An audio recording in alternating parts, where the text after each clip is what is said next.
The tongue has no bones, but is strong enough to break a heart. Be careful with your words.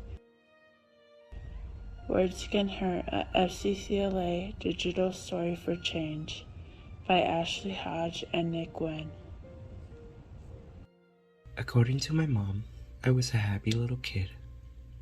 I enjoyed daycare and kindergarten and was excited to become a first grader. I liked school. I received good grades. Some of my favorite things to do were make up stories and draw them on paper. I was happy. By second grade, I also loved to bake with my mom, and I enjoyed food. I liked video games and drawing more than I liked sports. I became chunky. As a little kid, that was cute. As a second grader, chunky made me different. I was now the fat kid that was always picked last to be on a team. By third grade, the other kids start calling me names like fatso, weirdo, nerd, ugly, and stupid.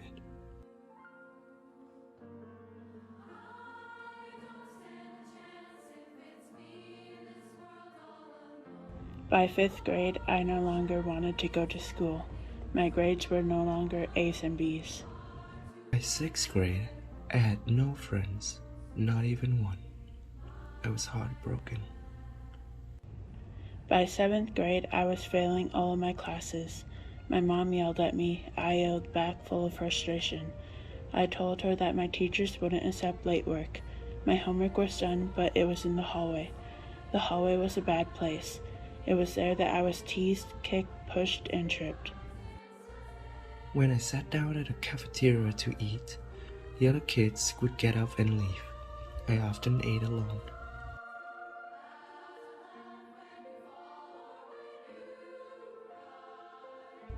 In eighth grade, each day after school, I would tell my mom the names I was being called. Every day, Mom would say the same thing to me. Sticks and stones can break your bones, but words will never hurt you. Just like every other day, I was telling my mom about my day. She started to say the same thing she always said. Sticks and stone. But I cut her off. I was crying. Through my tears, I said, "No, Mom, words can hurt. They can hurt worse than sticks and stones. I wish I had a broken bones, because then someone would notice how much I'm hurting." As I grew older, the names I was being called became worse. I was alone and lonely. Schoolwork was unimportant and just made me feel like a loser at home too, so I didn't do it. I was failing most of my classes. I struggled, but day by day, I made it through 9th grade, 10th grade. It was the last day of the school year. I thought I was going to make it, but no, not yet. I was failing a class. My mom made me go talk to the teacher, but I didn't. I went to talk to the school counselor instead. She called my mom. With her support, I told Mom everything.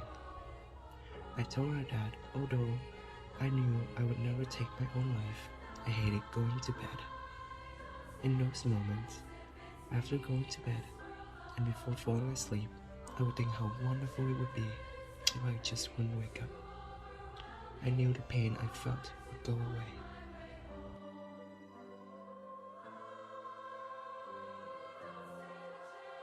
We didn't go home that day. We went straight to the clinic. I talked for what seemed like forever.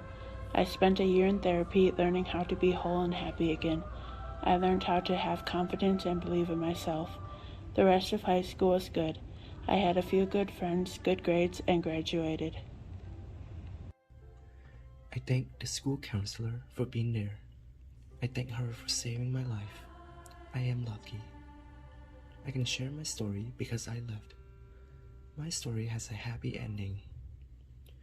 I urge you to be kind.